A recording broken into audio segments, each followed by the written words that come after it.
Olá, sou Roberto França, essa aqui é a Universidade da Geopolítica. Então eu fiz um vídeo anterior que eu me apresento, falo o objetivo do canal. É um vídeo em primeiro take, com problemas, com algo que é para quem é iniciante em vídeo como eu. Trabalho há 16 anos no ensino, 14 no ensino superior, mas essa experiência é nova, trabalhar com vídeo e com um público mais amplo.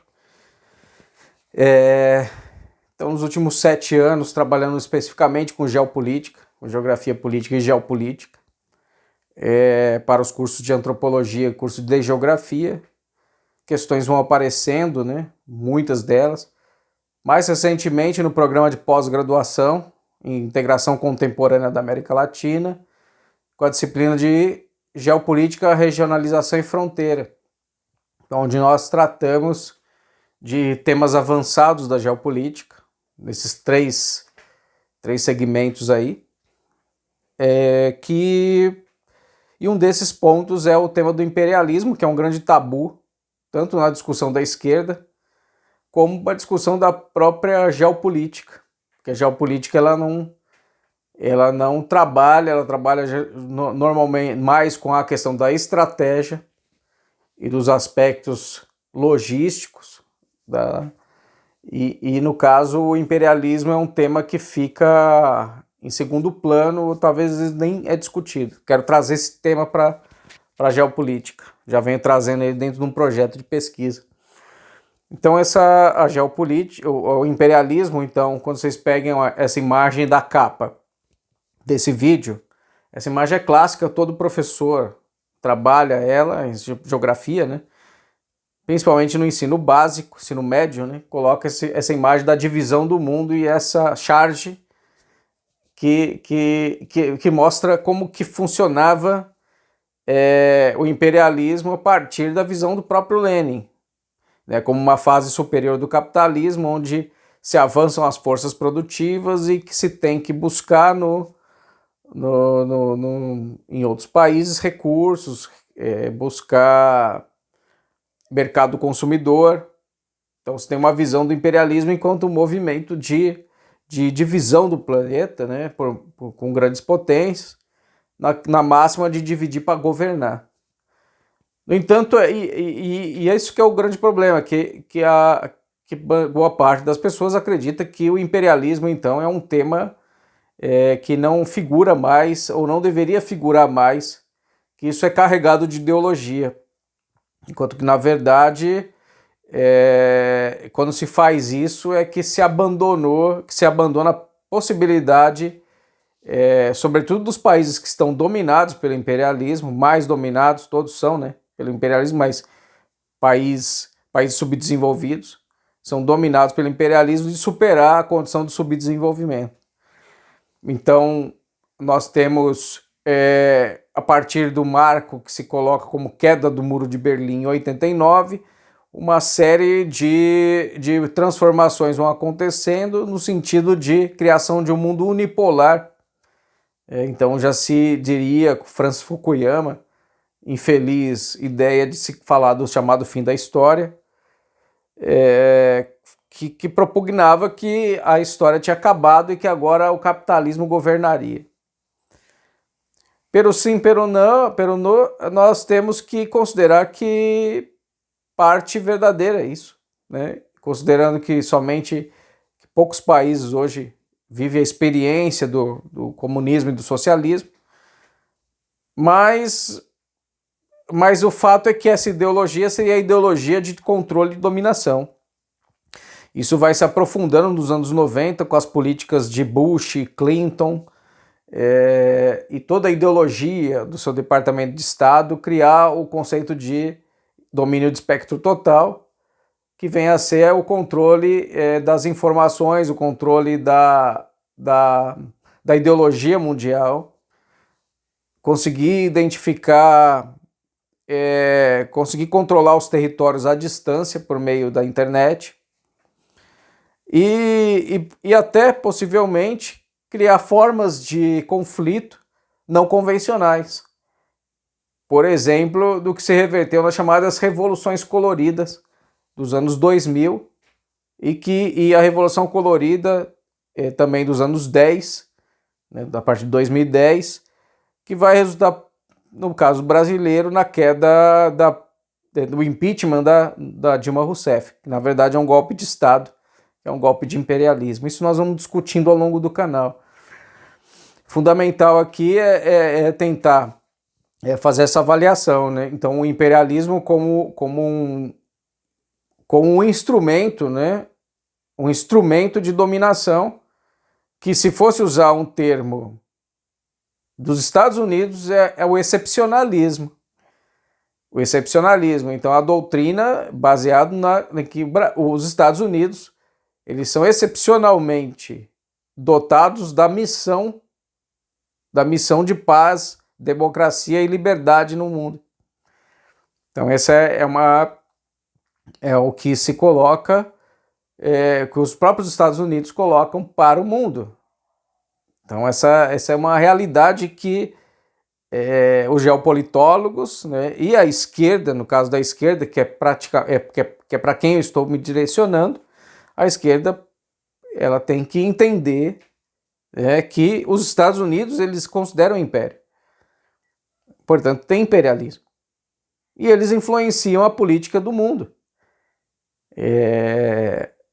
Então, assim, se a gente pegar o caso do Brasil, no caso do Brasil, nós tivemos a descoberta do pré-sal,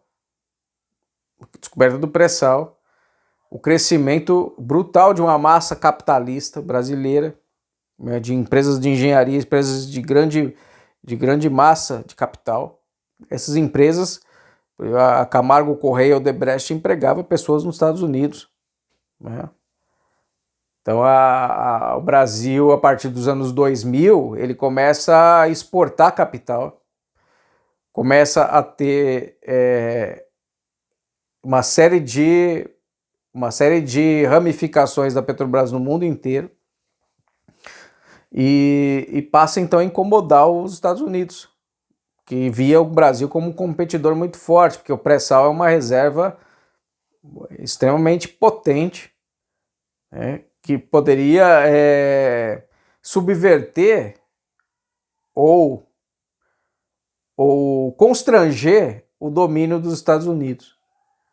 Poderíamos ter uma condição melhor, né, caso não tivéssemos sido usurpados. Então, a partir das últimas revelações que nós tivemos, né, sobre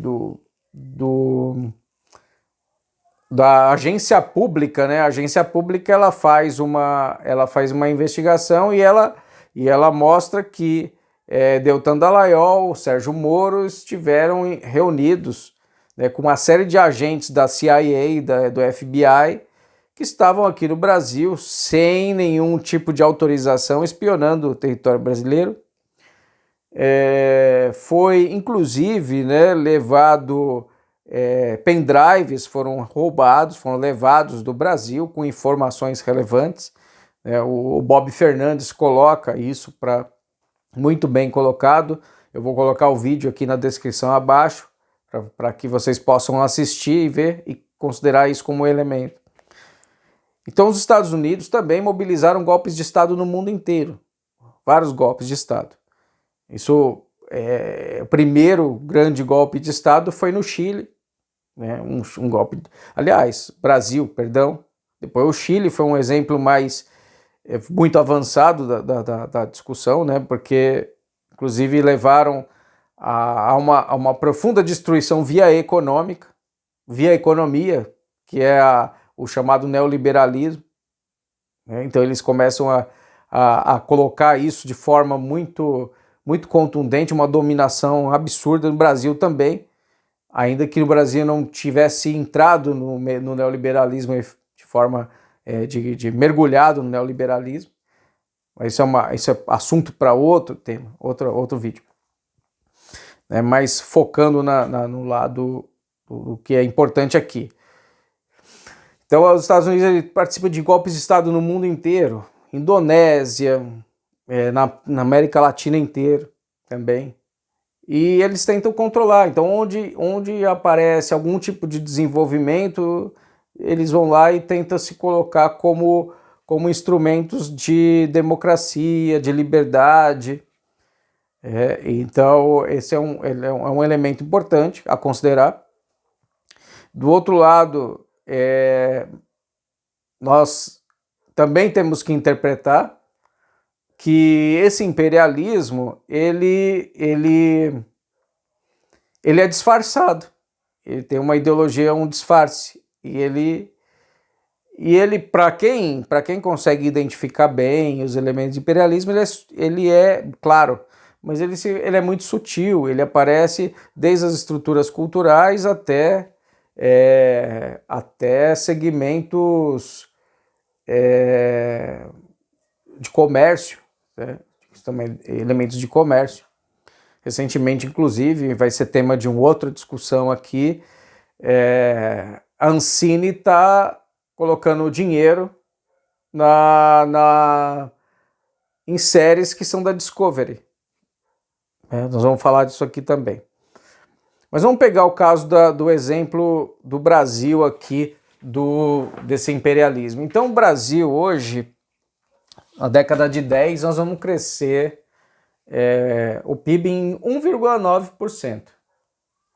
1,9% é o PIB brasileiro em 10 anos, projeção, né, já colocada, aliás, projeção não, é o crescimento do período, 1,9%. E nós vamos ter uma década de muita recessão, né, a década que virá, né, ela vai ser uma de grande recessão.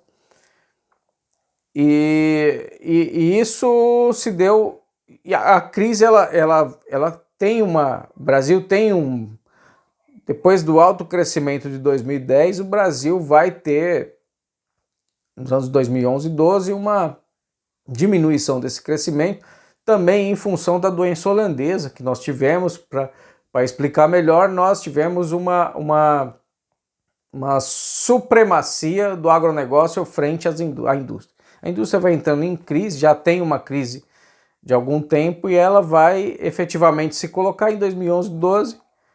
Tem uma crise, uma pequena crise que vem, mas não reflete na questão do emprego, que o Brasil vai ter o menor desemprego em 13, 14, teria que ver isso com detalhe, mas acho que é 13, 14, e o que significa que nós tínhamos uma condição de recuperação possível, né? Mas a partir de 2013, nós começamos a sofrer, né, atentados sobre a nossa soberania, a partir do uso de lawfare, que é o uso da justiça, né, para provocar a desestabilização dos governos, ou seja, a justiça como instrumento de coação política, que vai resultar aí em prisões de políticos e vai resultar no golpe de Estado e na prisão do presidente Lula. Então, esses são ataques que nós tivemos comprovados, que em todo momento da Operação Lava Jato tivemos a participação de agentes dos Estados Unidos. Ou seja, é uma geopolítica que eles estabelecem de imperialismo com força, com muita contundência sobre os territórios, e eles levam então as empresas de comunicação também a vociferar essa condição de que a corrupção dentro do governo, e isso precisa ser extirpado, mas essa corrupção sempre tem um lado, que é o lado de políticos que visam a soberania nacional, que visam então a superação do imperialismo de algum modo, né? Não foi uma superação por completo, mas ela tentava se fazer isso. Eu acho que esse elemento, ele é tão, essa questão desse ataque de imperialismo, no caso dentro do Brasil, sem usar uma arma sequer convencional, É isso que os autores vão chamar de guerra híbrida. É usar formas não convencionais de guerra que vão fazendo operações, sobretudo usando mídias sociais e também a mídia conservadora, né, buscando então obter ganhos para o império. A joia da coroa era a Petrobras. A Petrobras era a joia da coroa e aos poucos nós estamos tendo cada vez menos, né, acesso a esse nosso patrimônio, porque estão vendendo praticamente toda a Petrobras. Foi vendido recentemente a Petrobras de segmento de biocombustível, o que é algo que atenta com a nossa soberania, e tudo com a justificativa de que isso traz um custo enorme para o Estado Nacional, mas sem considerar os lucros que ela dá. Isso que é muito interessante, né? E o que mais irônico até, né? Até mais irônico. E aí você tem os operadores locais do imperialismo. O Paulo Guedes é um operador do imperialismo porque ele fez uma chamada Escola de Chicago, a Escola de Economia de Chicago. O Guedes, que não tem leitura de absolutamente nada, não tem conhecimento de economia, mas ele tem uma forte ideologia e consegue operar fortemente para os interesses do império.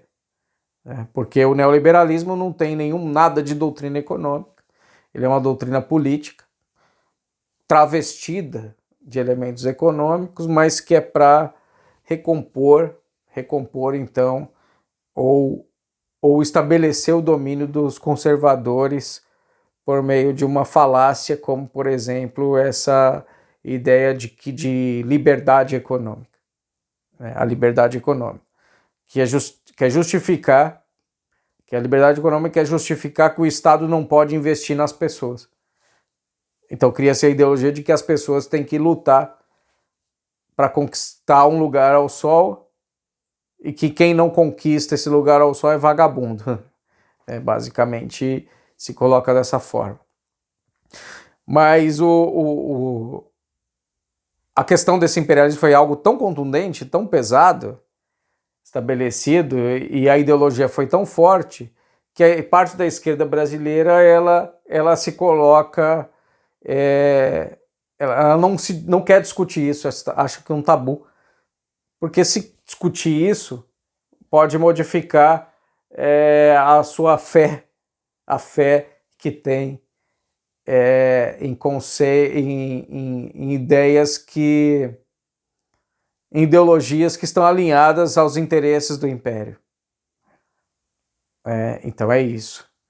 Eu vou ficando por aqui nesse vídeo, eu vou fazer um outro vídeo para tentar esmiuçar um pouco mais esse elemento crítico aplicado a essa ideia de imperialismo no que eu estou propondo da geopolítica anti-imperialista.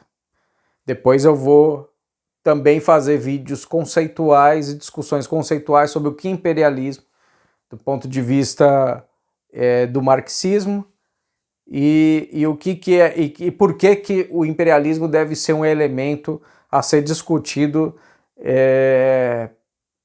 na geopolítica.